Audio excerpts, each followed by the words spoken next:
Welcome back to my channel Rudy Konsultan, channel yang membahas tentang informasi perpajakan dan tutorial tentang aplikasi perpajakan. Di video kali ini kita akan bahas yaitu tentang surat permohonan sertifikat elektronik ya untuk iBupot ataupun yang lain ya. Jadi sebelum sobat pajak untuk pelaporan iBupot dan sebenarnya fungsi sertifikat elektronik itu sendiri ada 3 ya. Yang pertama untuk permohonan nomor seri faktur pajak jika sobat pajak sudah PKP, PPN dengan e-faktur dengan format web based ya. Termasuk itu juga perlu menggunakan sertifikat elektronik, dan yang ketiga adalah sertifikat elektronik itu sendiri yaitu untuk pelaporan iBupot. Secara untuk PBH pasal 23 dengan pelaporan format CSV sekarang sudah ditutup ya, dan semua wajib pajak harus menggunakan iBupot jika ada transaksi berkaitan dengan PPH pasal 23 atau 26.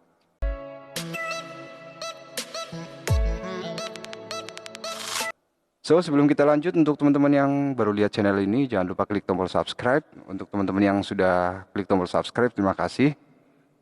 Jangan lupa sobat pajak nyalain juga loncengnya ya, agar pada saat kita ada update video terbaru, sobat pajak adalah orang pertama yang mendapatkan notifikasi pemberitahuannya.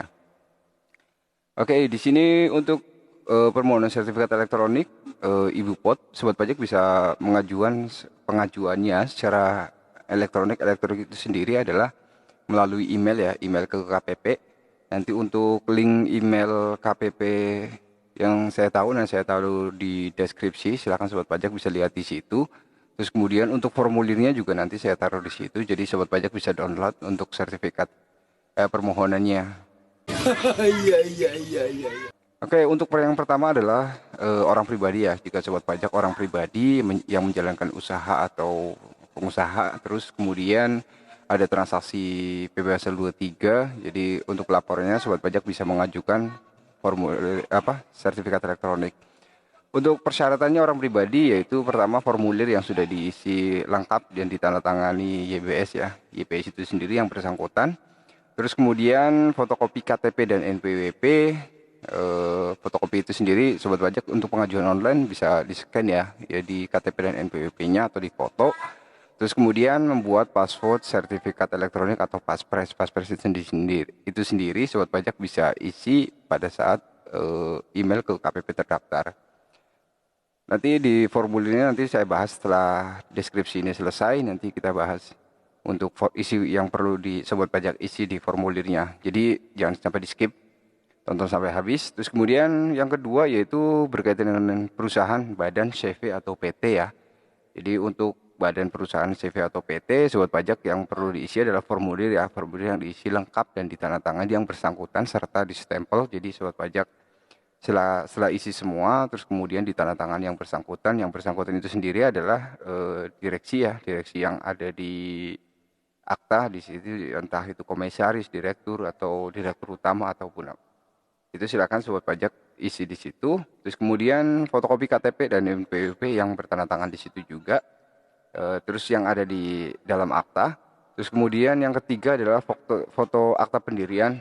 Terus kemudian jika ada perubahan ya silakan sobat pajak lampirkan juga yang akta perubahannya. Terus yang keempat yaitu membuat password sertifikat elektronik atau paspres ya, sama kayak tadi yang di orang pribadi. Jadi pada saat sobat pajak pengajuan atau email ke KPP terdaftar, sobat pajak bisa lampirkan itu. Jadi sekarang KPP mempermudah wajib pajaknya, jadi tidak perlu datang ke kantor pajak, sobat pajak bisa mengajukan melalui email ke KPP terdaftar. Oke, itu kita lanjut yaitu instansi pemerintah. Instansi pemerintah yaitu yang perlu sobat pajak siapkan ya jika bekerja dalam satu instansi pemerintah. Yang pertama formulir yang diisi lengkap dan ditandatangani yang bersangkutan serta stempel, hampir sama kayak CV atau PT. Terus kemudian fotokopi KTP dan NPWP pejabat dalam pengurus, terus kemudian surat penunjukan dari instansi pemerintah.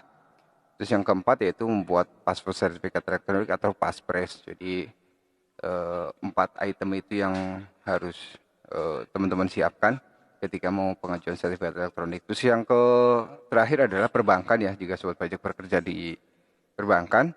Yang pertama adalah formulir yang diisi lengkap dan ditandatangani oleh kepala cabang. Jadi harus kepala cabang serta di stempel. Jadi di print, habis diisi, di print, terus kemudian ditandatangani oleh yang bersangkutan atau kepala kepala cabangnya. Terus kemudian silakan sobat pajak scan dengan format PDF, terus kemudian email ke KPP terdaftar. Terus yang kedua adalah fotokopi KTP dan NPWP kepala cabang, yaitu kalau memang datang ke KPP ya perlu difotokopi, tapi kalau misalnya pengajuan secara online ya tinggal di foto terus kemudian bisa di format PDF ataupun JPG ya. Terus yang ketiga adalah surat pengangkatan kepala cabang, jika kan biasanya ada pengangkatan kepala cabang ada surat ya. Nah, itu sobat pajak bisa scan juga terus kemudian dilampirkan. Dan keempat yaitu sama seperti yang lain, yaitu membuat paspor sertifikat elektronik atau paspres. Untuk formulirnya dapat diunduh di nanti deskripsinya saya taruh di bawah. Oke, kita lanjut kita bahas tentang formulirnya. Di sini adalah formulir permintaan sertifikat elektronik. Di sini untuk permintaan sertifikat elektronik, dengan ini saya ya itu sendiri yang bertanda tangan ya. Jika sobat pajak orang pribadi, maka sobat pajak yang perlu diisi adalah 4 yang huruf A aja, yang di bawah itu sobat pajak kosongin aja. Jadi yang perlu diisi adalah nama, terus kemudian NPWP, terus kemudian nomor induk KTP, atau jika warga negara asing maka diisi paspornya. Terus kemudian jika orang pribadi maka jabatan itu tidak perlu diisi ya. Tapi jika sobat pajak berbentuk CV, PT, terus kemudian perbankan ataupun instansi pemerintah, silakan sobat pajak isi di sini ya. Jadi yang bertanda tangan siapa, dan NPWP-nya berapa, nomor induk KTP-nya berapa, terus kemudian jabatannya itu sebagai apa. Terus kemudian di sini bertindak atas nama wakil atau wajib pajak atau pengurus atau pejabat, silakan coret ya. Yang jadi mana yang spesifik, karena wajib pajak ya tinggal isi wakil dan pengurusnya silakan coret. Terus kemudian di sini untuk nama wajib pajaknya, nama perusahaan atau instansi pemerintah atau CV atau perbankannya itu apa. Terus kemudian NPWP-nya silakan sobat pajak isi juga di situ. Terus kemudian alamat itu sendiri adalah alamat yang domisili ya atau sesuai dengan NPWP. Silakan sobat pajak isi lengkap ya di sini. Terus kemudian di sini ada nomor telepon. Nomor telepon itu sendiri nomor telepon kantor ya.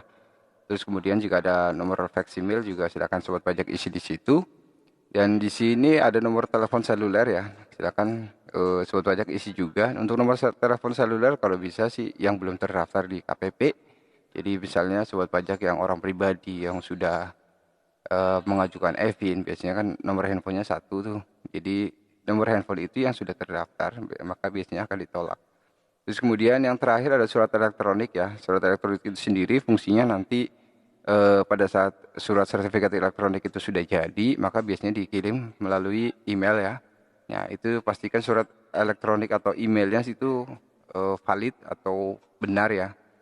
Jadi nanti pada saat di email dari KPP tentang permohonan sertifikat elektroniknya itu bisa masuk ke email sobat pajak.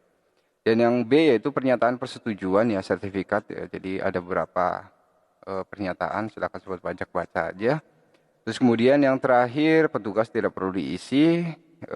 Ini juga telah diteliti juga itu kewajiban dari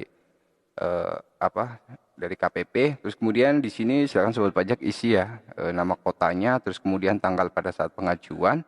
Terus pemohonnya silakan jika sobat pajak orang pribadi ya tinggal nama orang pribadinya saja. Tapi jika sobat pajak CVPT atau apa silakan isi nama yang bertanda tangan.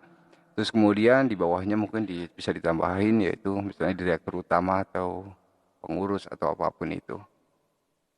Oke, sampai sini dulu yaitu tentang formulir tentang pembahasan permohonan permintaan sertifikat elektronik yang fungsinya yaitu jika sobat pajak sudah PKP maka untuk pelaporan aplikasi e-faktur berbasis web based atau e-faktur 3.0 atau untuk permintaan nomor seri faktur pajak jika sudah PKP. Terus kemudian jika belum PKP maka untuk pelaporan ibu pot yang dulunya yaitu ISPT PA pasal 23.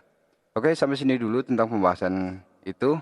Jika sobat pajak ada kendala atau butuh jasa konsultan pajak, silakan sobat pajak bisa isi komen di bawah ya, atau bisa ramaikan komen di bawah. Atau jika sobat pajak mau menanyakan secara spesifik, sobat pajak bisa hubungin kontak person kami yang ada di informasi channel kami. Terus kemudian jika sobat pajak belum klik tombol subscribe, silahkan klik tombol subscribe sekarang juga karena subscribe Anda sangat membantu perkembangan channel ini. Bantu channel kami sampai dengan 10.000 subscriber. Oke, terima kasih sudah menonton dan sampai jumpa.